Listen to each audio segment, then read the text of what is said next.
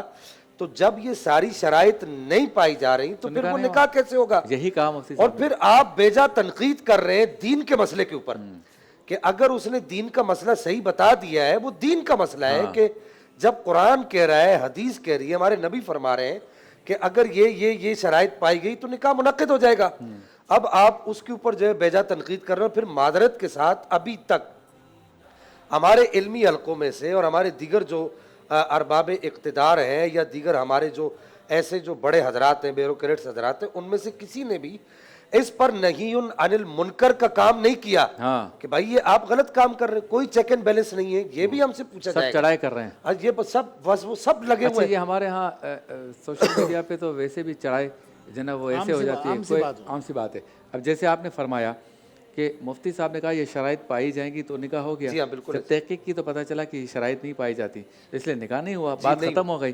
اب جو لوگ تنقید کر رہے ہیں وہ کہتے ہیں مفتی صاحب نے یہ کیسے کہہ دیا, اس کا مطلب میری بیٹی نے 23 جو ہے وہ ڈراموں میں کام کیا تو کیا اس کے 23 نکاح ہو گئے؟ بھائی پہلے اپنی بیٹی کو روکو نا, وہ ڈراموں میں کیوں کام کر رہی ہے, اس کو گھر بٹھاؤ. اس پر کوئی تنقید, پھر اگر وہ کر بھی رہی ہے کام تو اس کو نکاح شادی ہم یہ جو رخصتی اور اس طرح کے جو سینز ہوتے ہیں اس سے بچاؤ. کہیں تو آپ لائن ڈرا کرو, شوق پورا کرنا ہے, پیسے کمانے ہیں, تو آپ وہاں تو دین کی کوئی بات نہیں مان رہے. اور یہاں مفتی صاحب نے دین کا ایک اصول بیان کیا ہے تو آپ سارے کے سارے جو ہے وہ رابعہ بصری بن کے نکل آئے. بریک.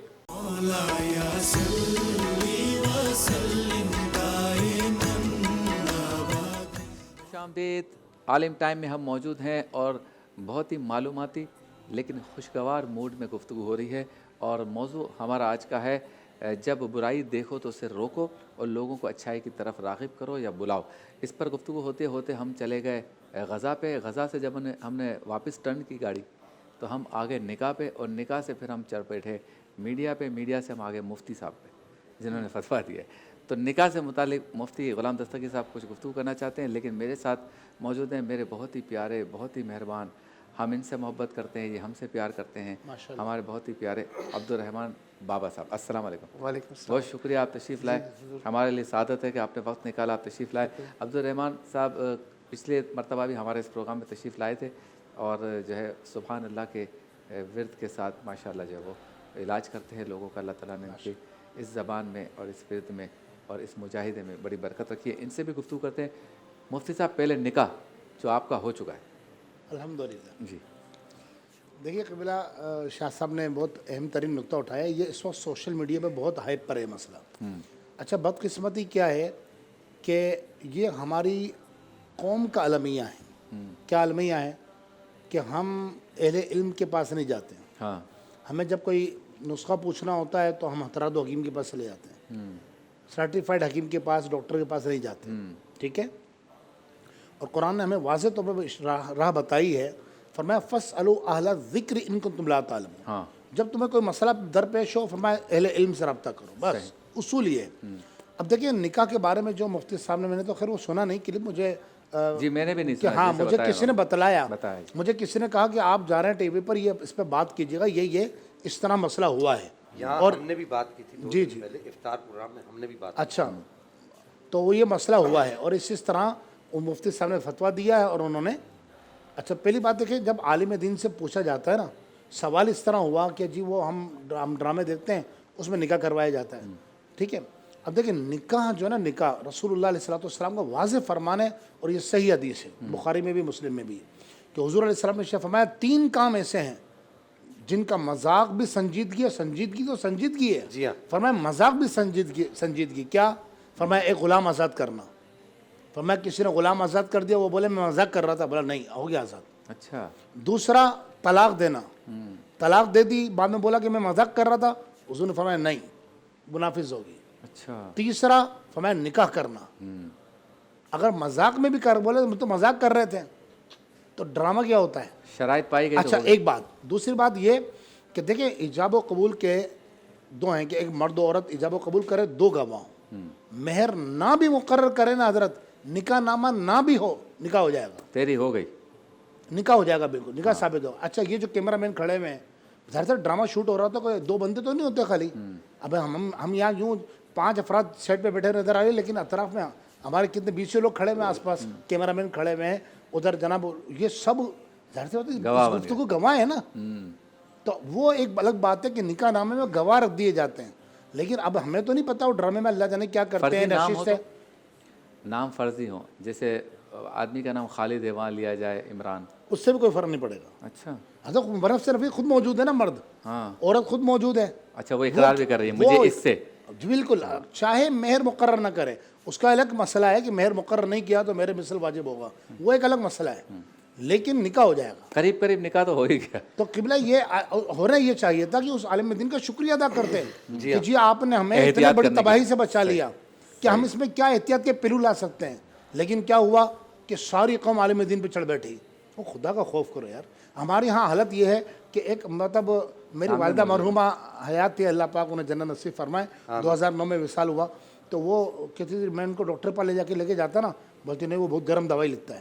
اچھا وہ بوڑھے تھے نا، بوڑھے میں ان کو بولتا امی وہ ہماری 200 روپے کے لیے ڈاکٹر نہیں بنائے. ہاں تو وہ اسی طرح قوم کا مزاج ہے بھائی، وہ عالم دین ہے، اس سے آپ کو آپ کے ڈراموں سے دشمنی تھوڑی ہے. اچھا پھر حضرت میں نے وقفے پہ جانے سے پہلے جو برق رفتاری کے ساتھ جو ایک جملہ کہا نا، میں تو اسی طرف دوبارہ آتا ہوں. جی بھائی آپ ایک ایسا پروفیشن اختیار کیوں کرتے ہیں، یہ بات چاہے خواتین ہوں یا چاہے مرد ہوں، جی جس میں قدم قدم پر گرفت ہے. اللہ اچھا یہ تو نکاح ہو گیا، مثال کے طور پہ 2 میاں بیوی ہیں حقیقی، اپنی زندگی میں وہ میاں بیوی ہیں. جی اب وہ ڈرامے میں ہیرو ہیروئن بن گئے جی اور ڈائریکٹر نے یا رائٹر نے لکھ کے دیا کہ آپ نے اپنی یہ جو بیوی ہے جو حقیقت میں بھی بیوی ہے لیکن چونکہ ڈرامے میں بیوی ہے، اس کو 3 طلاقیں دے دو. اس نے نام لیا اور 3 طلاقیں اس کو دے دی. نام نہیں بھی لیا، نام بھی لے لیا، نہیں بھی لیا، تجھے دی ایز اے زوجہ دی. تو بھائی اصل میں بھی تو زوجہ ہے نا. اب وہ کہے گا وہ اصل میں وہ چونکہ 40 لاکھ روپے سیریل کے لیے تھے تو منع نہیں کر سکا یا منع نہیں کر سکی. مسئلہ یہ ہے کہ اب آپ جائیں گے کہاں پوچھنے؟ اسی مولوی کے پاس جس سے اس پروفیشن کو اختیار کرنے کے لیے آپ نہیں گئے تھے کہ حضرت میں اپنی بچی کو ڈراموں میں فلموں میں کام کرنے کے لیے بھیج رہا ہوں، بھیجوں کہ نہ بھیجوں. اس وقت نہیں پوچھا تھا عالم دین سے. اب لفڑا آ گیا تو کہتے کوئی راستہ نکالیں، تو اداکاری تھی. بھائی آپ ہم سب یہاں تو مسٹیک کرتے ہی ہیں نا کہ پہلے تو ہم دیندار طبقے کو ویلیو نہیں دیتے، لیکن جیسے ہی بچہ پیدا ہوتا کہتے ہیں اذان کے مولوی صاحب کو ڈھونڈو، اذان دینی ہے بچے کو.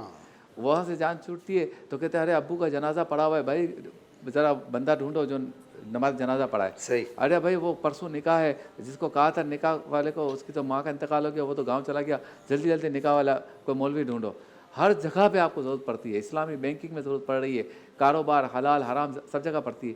تھوڑا سا پروفیشن اختیار کرتے وقت بھی پوچھ لیں. ایسا ہی. اب مسئلہ یہ ہے کہ پیسے کمانے ہیں، شہرت چاہیے، سارے کرنے کے بعد اب ڈسکشن جب سیریس ہو رہی ہے تو آپ کہتے ہیں کہ نہیں اس میں یوں کیوں کہا یوں کیوں کہا. ہم نہیں کہہ رہے، قرآن و حدیث کہہ رہے. آپ کو رہنا ہے ساتھ رہیں. مثال کے طور پہ چھوڑ دیں ڈرامے کو. ایک میاں بیوی جنرلی عام زندگی میں لڑائی ہو گئی، کچھ لفظوں کا تبادلہ ہو گیا. ایک عالم دین مفتی کے پاس دارالعلوم میں دونوں آئے، بیوی نے کہا کہ اس نے مجھے یہ الفاظ کہے ہیں، شوہر نے کہا میں نے یہ الفاظ کہے ہیں. دونوں سے ساری باتیں تحقیق کرنے کے بعد دونوں کا ایک سوال مرتب ہوا. اس کے بعد مفتی صاحب نے فتویٰ دیا کہ ہاں بھائی طلاق ہو گئی، تم اس کے ساتھ نہیں رہ سکتے. مثال کے طور پر اب آپ رہتے بھی ہو تو مولوی صاحب کیا پولیس رینجرز فوج کو آپ کے گھر بھیجیں گے کہ جو آپ دونوں کو جدا کریں؟ دین کا کام ہے، دیندار کا کام ہے، مفتی کا کام ہے، عالم کا کام ہے قرآن و حدیث کی روشنی میں آپ کو مسئلہ بیان کرنا ہے. تسی مانتے ہو یا نہیں مانتے تمہارا مسئلہ ہے. جی عبدالرحمان بھائی ذرا بتائیے ان معاشرتی برائیوں کو کیسے سالو کریں ہم؟